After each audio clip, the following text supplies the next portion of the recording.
Guys, nagluluto ako ng chicken kebab. So, kung paano ko yung ginagawa, wait, ipapakita ko sa inyo. So, meron ako ditong plastic. Ilalagay natin yung ating giniling na chicken na tinimplahan ng bawang, sibuyas, pampalasa, kung ano-anong baharat. Ayan. Ganyan lang ang gagawin natin. And then, okay na yan. At ilalagay natin doon sa kawali.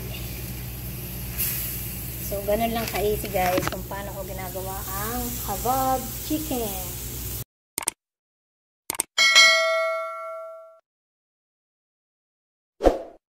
And good morning. Ito para sa aming lunch. Naggiling ako ng chicken breast, onion, garlic, coriander fresh. Nilagyan ko ng pampalasa, syempre asin, at sari-saring baharat.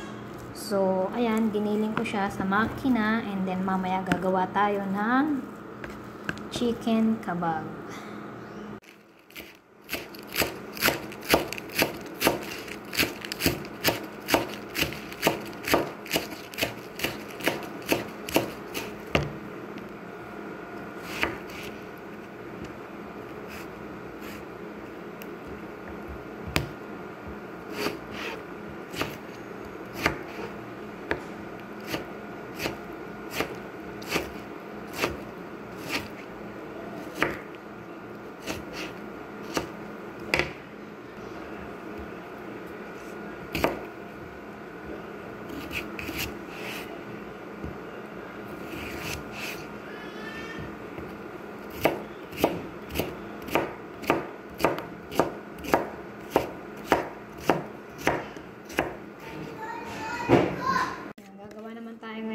Sausawan ng ating kebab.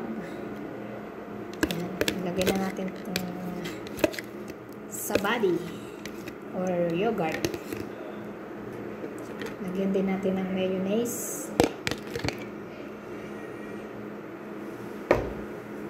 Lagyan natin ng garlic. At syempre asin. At ating halu-haluin. Ayan. Ito ang yung quick lang na sausawan. Pero kung tayo gagawa ng matrabaho ay itlog. Yung puti ng itlog, saka mantika and garlic lang. Yun lang. Pero dahil wala ako sa mood gumawa nun, kaya ito lang yung ginawa kong sausawan. So, okay na yan. Ready na. Magagawa na ako ng kebab. So, painitin na natin ito. Ayan. And then, ang gagawin natin, meron tayong plastic. Ayan. Yung plastic ay ipitin natin para ma-open siya. Papakita sa inyo kung paano ko ginagawa ang kebab. Ayan. Ayan tayong plastic.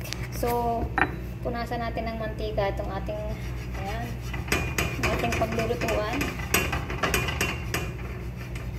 And then, syempre, punasan din natin ng konti yung ating plastic. Hindi lang. Ayan. Hindi natin kailangan ng maraming mantika. O konti lang. And then, gagawin natin ganito.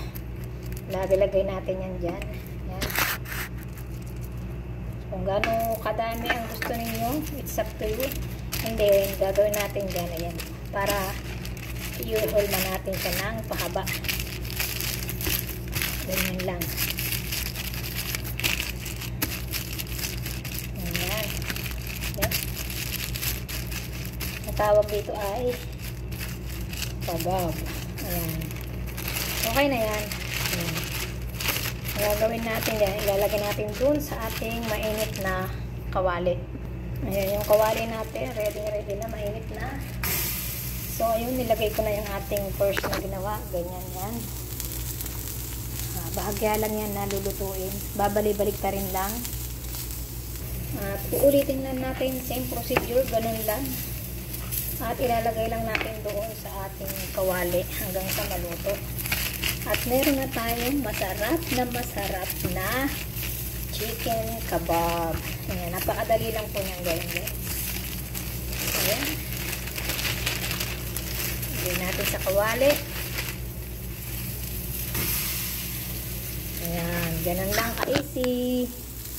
Very easy. Ganyan lang ang gagawin natin sa ating kabab. Ayan. Hindi naman kailangan na mabilis lang siya maluto guys kasi chicken siya. Ayan. Hindi kailangan ng maraming mantika. Ayan. Ayan. Itura ng ating kabab. Ayan. Alright.